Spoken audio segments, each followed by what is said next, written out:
Então, pessoal, o objetivo do segundo experimento de LCT é medir a vazão desse ventilador. Para isso, a gente vai ter um tubo de Venturi e um tubo de Pitot conectados a essa tubulação. Aqui a gente tem a entrada do ventilador e aqui a saída do ventilador. Dentro dessa voluta aqui, a gente tem o rotor do ventilador que vai girar assim, insuflando o ar na tubulação nessa posição. O objetivo então é medir essa vazão de ar. Como é que vocês vão fazer isso? Vocês vão fazer primeiramente com um tubo de Venturi. O tubo de Venturi é um instrumento clássico de medir vazão.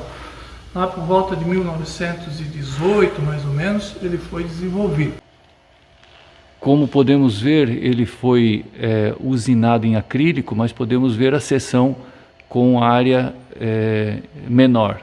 Aqui as duas tomadas de pressão que vão para um manômetro em U. E aqui o ventilador desligado com o líquido em equilíbrio. Esse líquido então é água destilada com corante. E agora o ventilador será ligado.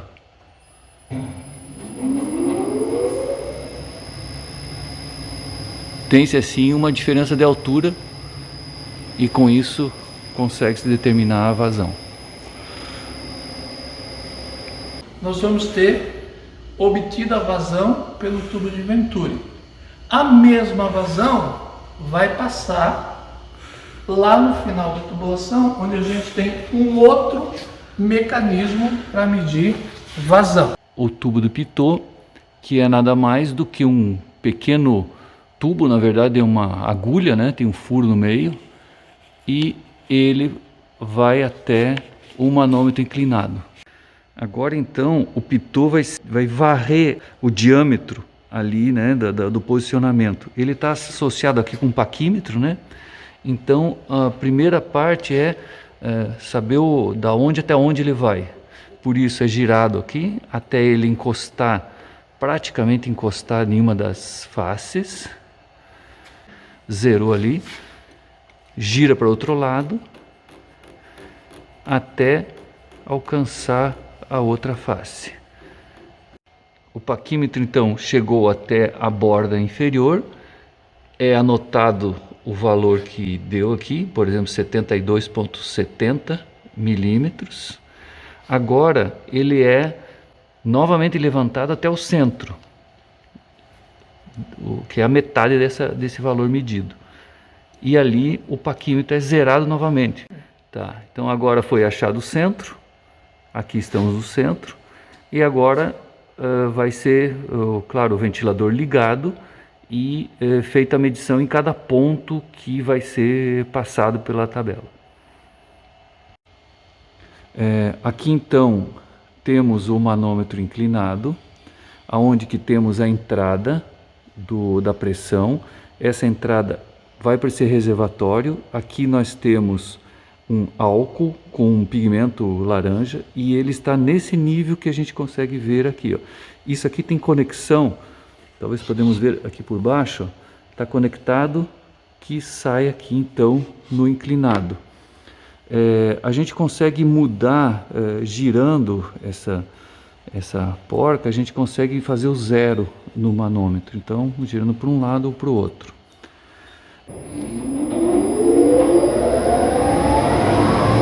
Foi 100, 150, em torno de 150 pascais.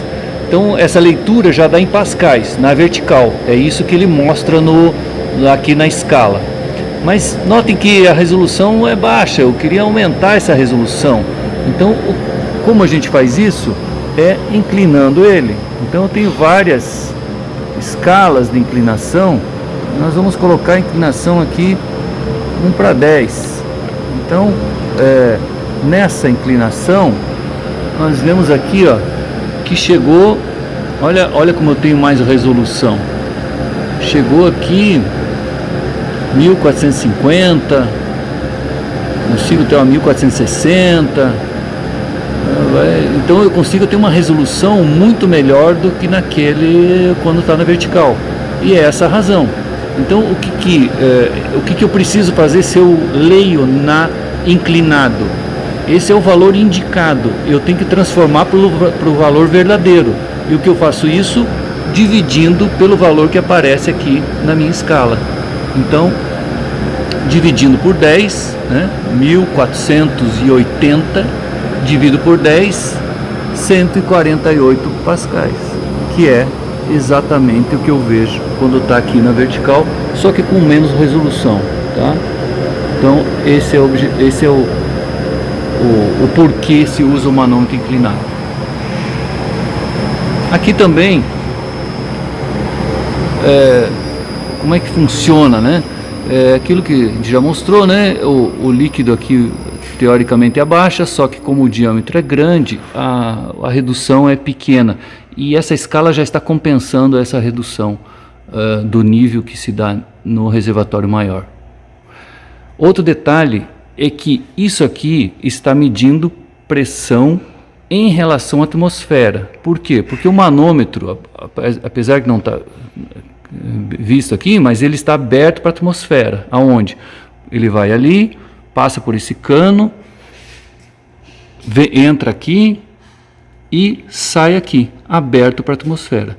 Então ele está medindo em relação à atmosfera. É isso que eu tenho aqui, a medição desse pitot.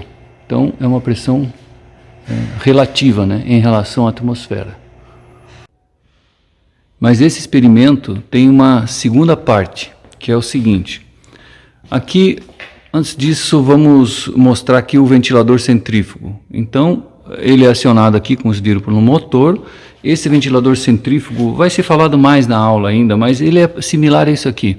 Então, você tem o rotor, que é acionado aqui pelo motor, né, aqui atrás. O ar entra, ganha energia cinética e com o giro ele vai para as paredes. Então ele é forçado contra a parede no sentido de circulando aqui e sai aqui pela boca de saída. Então isso aqui, na forma, pode ver a forma de um caracol, é chamado de voluta. Então é o que temos aqui, ó. Então aqui eu succiono o ar, aqui está o ventilador, só que é um pouco maior, né? E aqui, note que tem também um aumento aqui da seção, a gente consegue ver a voluta e aqui a saída. Aqui na saída temos uma tomada de pressão estática, ou seja, só na parede, não é uma pressão do tipo pitot, né? E isso eu tenho então essa medição dessa pressão aqui nesse manômetro aqui, aonde que eu consigo medir. Bom, então voltamos. Temos aqui, né, o nosso tubo de Venturi, já conhecido. O que vai ser esse experimento, um complemento do experimento? É que vocês vão fazer ele normal, medindo dessa forma, com o tubo aberto aqui no final, mas também vão fazer colocando, ou nós vamos colocar os dados, para vocês fazerem isso, o mesmo experimento agora, colocando essa constricção aqui. Então, ela é um redutor então, do diâmetro de saída. Ele tem a borda um pouquinho arredondada, para quando está encaixado isso aqui dentro, para não perturbar muito o escoamento, porque vai ser usado também o pitot para medir. Então, mesmo com o experimento que é do tubo de Venturi, vai se fazer sem esse redutor e com o redutor. E a mesma coisa, com o pitot, mede-se sem o redutor e mede-se com o redutor. E aí vai ter as perguntas para vocês responderem. Um detalhe, nos duas formas de medição, com redutor ou sem redutor, a rotação do ventilador, do motor lá, vai ser mantida constante. É sempre a mesma rotação. Então, lembre-se disso. A rotação não varia com o redutor e sem o redutor. É a mesma.